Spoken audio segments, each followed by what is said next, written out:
নমস্কাৰ মৰমৰ ছাত্ৰ ছাত্ৰীসকল মই জয়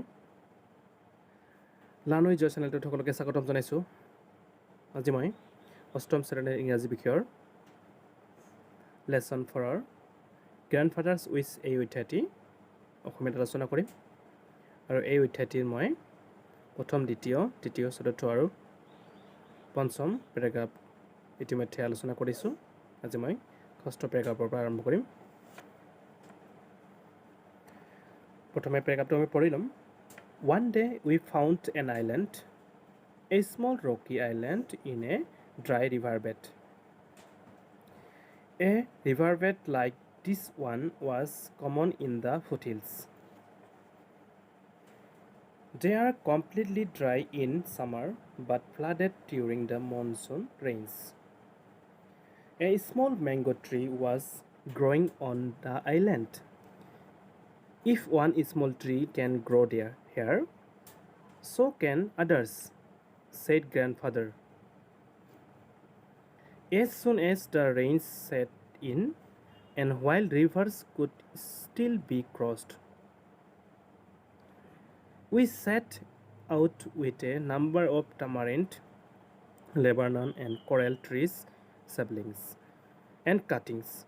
We spent a whole day planting them on the island. One day we found an island. One day মানে এদিনাখন আমি এটা ক'ত গৈ পাইছিলোঁ এটা দ্বীপত গৈ পাইছিলোঁ A small rocky island in a dry riverbed. আৰু কি কৈছে এটা সেই দ্বীপটো সৰু আছিল যিটো দ্বীপ শিলেৰে আবৃত আছিল ক'ত হৈছিল ৰিভাৰবেড নদীৰ গতিপথত সৃষ্টি হোৱা এই দ্বীপটোত কি শুকান আছিল A riverbed like this one was common in the foothills. আৰু তেনেকুৱা ৰিভাৰবেড পৰ্বতমালাৰ পাদদেশত নামনি অংশত প্ৰায় দেখিবলৈ পোৱা যায় They are completely dry in summer.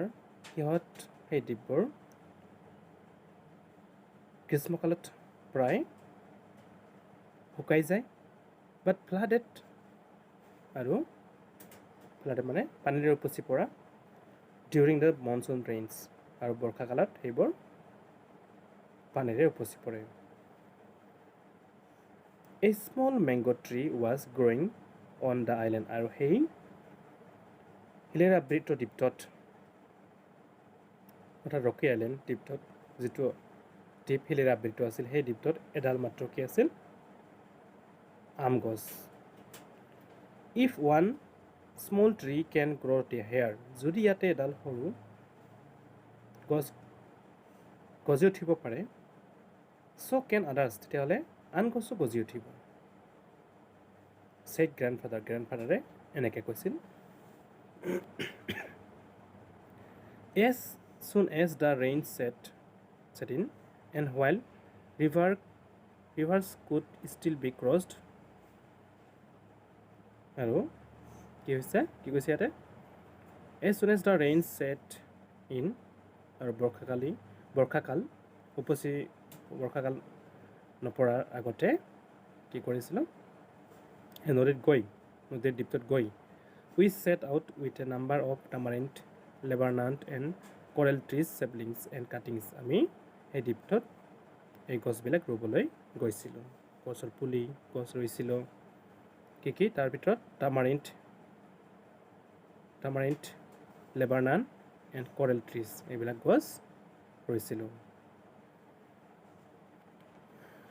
We spent a whole day planting them on the island. আৰু আমি গোটেই দিনটো whole day মানে spend মানে পাৰ কৰা whole day গোটেই দিনটো আমি পাৰ কৰিছিলোঁ planting them on the island. সেই দ্বীপটোত গছপুলিবিলাক ৰুই গোটেই দিনটো আমি পাৰ কৰিছিলোঁ তো এইটো পেৰাগ্ৰাফ পঢ়িম The monsoon season was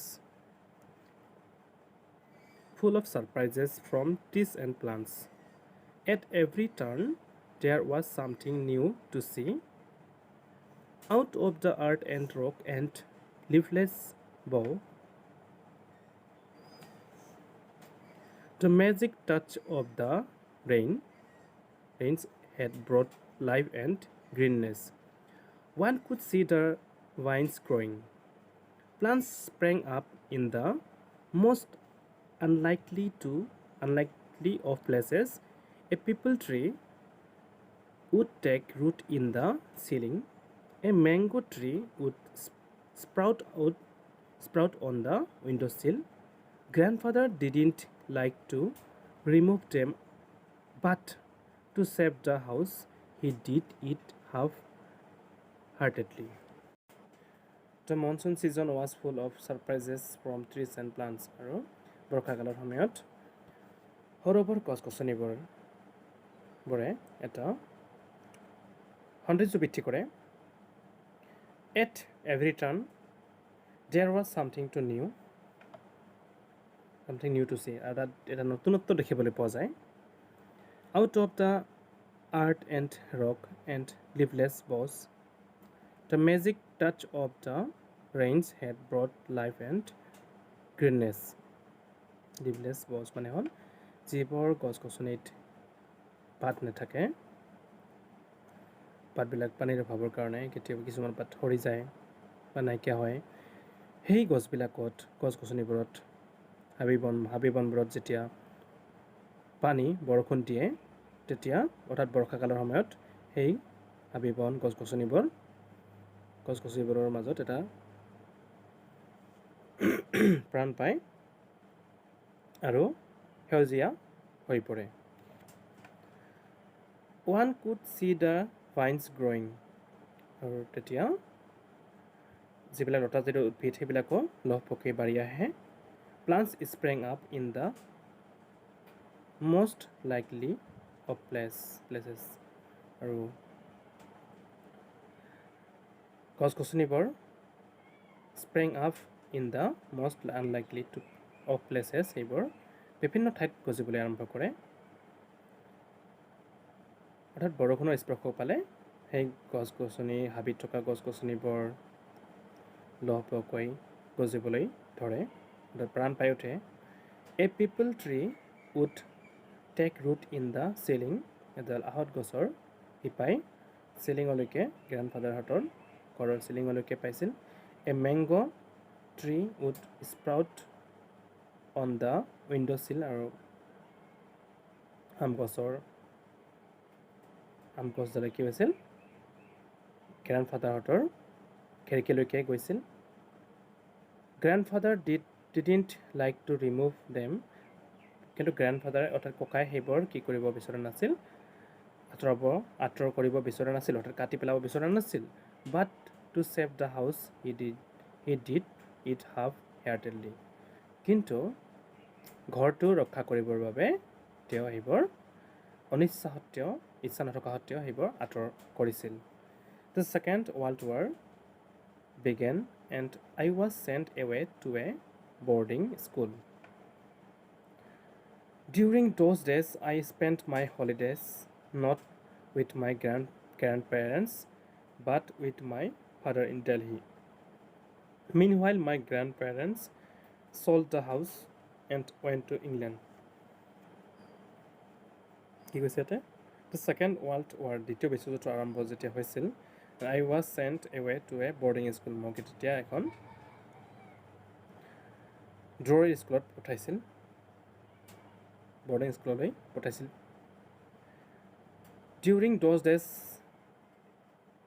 সেই দিনকেইটা I spent my holidays, মই বন্ধৰ দিনকেইটা কটাইছিলোঁ, not with my grandparents, মই ককাহঁতৰ লগত কটা নাছিলোঁ, but with my father in Delhi, আৰু মই দেউতাকৰ সৈতে কটাইছিলোঁ, যেতিয়া দেউতা কটাইছিল দেলহিত. Meanwhile, my grandparents sold the house and went to London. আৰু ইতিমধ্যে যেতিয়া মই গম পালোঁ যে মোৰ গ্ৰেণ্ডপেৰেণ্টছ অৰ্থাৎ ককা আইতাই মানে বিক্ৰী কৰিছিল, সেই ঘৰটো বিক্ৰী কৰিছিল আৰু went to ইংলেণ্ডলৈ গুচি গৈছিল. Several years later, I returned to Dehradun. I first visited the old house Then I walked out of town towards the riverbed. It was February. I looked across the dry water course and my eyes were immediately caught by the breathtaking red blooms of the coral blossoms. The island was looking like a small green paradise in contrast with the dry riverbed. I went up to the trees and the trees seemed to know me. They whispered among themselves and beckoned me nearer. Looking around, I noticed that other smaller trees, plants, and grasses had sprung up under their protection. Yes, the trees my grandfather had planted long ago had multiplied. They were walking again in one small corner of the world. Grandfather's wish had come true. Several years later, I returned to Dehradun. আৰু বহু কেইবছৰ পিছত মই ডেৰাডুনলৈ আহিছিলোঁ. I first visited the old house. প্ৰথমে মই সেই পুৰণি ঘৰটোলৈ গৈছিলোঁ. Then I walked out of town towards the riverbed. তাৰপিছত মই চহৰখনলৈ খোজকাঢ়ি গৈছিলোঁ বা ফুৰিবলৈ ওলাইছিলোঁ. যিটো দিশত সেই ৰিভাৰবেডটো অৰ্থাৎ দ্বীপটো আছিল. It was February. তেতিয়া কি মান্থ আছিল? February month আছিল. I looked across the dry water course and my eyes were immediately caught by the breathtaking red blooms of the coral blossoms. কি কৈছে ইয়াতে? যেতিয়া মই সেই দ্বীপটোলৈ চাইছিলোঁ আৰু দেখিছিলোঁ মই যে কি দেখিছিলোঁ দ্বীপটোত যেতিয়া ককা আৰু লেখকে সেই দ্বীপটোত গৈ গছ গছনি ৰুইছিল, সেই গছ গছনিবোৰ এতিয়া লহপহকৈ বাঢ়ি উঠিছে, সেউজীয়া হৈ পৰিছে দ্বীপটো এতিয়া. তাৰ ভিতৰত কৰেল ব্লুজমছবোৰ ফুলি উঠিছে. The island was looking like a small green paradise in contrast with the dry riverbed. আৰু সেই ড্ৰাই ৰিভাৰবেডটোত দ্বীপটোত কি দেখা হৈছে এতিয়া? এটা কেৱল চাৰিওফালে কেৱল সেউজীয়া দৃশ্য, যেন এখন স্বৰ্গহে. I went up, paradise মানে হ'ল স্বৰ্গ. I went up to the trees and the trees seemed to know me. আৰু মই তালৈ গৈছিলোঁ আৰু এনেকুৱা ধাৰণা হৈছিল যেন গছ গছনিবোৰেও মোক জানে বা চিনি পায়. They whispered among themselves and beckoned me nearer. আৰু সিহঁতে যেন কিবা সিহঁতে ফুচফুচাই, সিহঁতৰ মাজত কিবা এটা ফুচফুচাই কৈছে আৰু সিহঁত মোৰ ওচৰৰ পিনে আহিছে, মোৰ ওচৰলৈ আহিছে. Looking around, I noticed, আৰু মই looking around মই চাৰিওফালে চাইছিলোঁ. I noticed that other smaller trees, plants and grasses had sprung up under their protection. আৰু চাৰিওফালে কেৱল মই দেখিছিলোঁ যে চাৰিওফালে কেৱল সেউজীয়া ডাঙৰ ডাঙৰ গছবোৰ, ডাঙৰ সৰু গছবোৰ দেখিছিলোঁ আৰু ঘাঁহবোৰো দেখিছিলোঁ, যিবোৰ ঘাঁহে সেই ঠাইখনৰ সৌন্দৰ্য বৃদ্ধি কৰিছিল.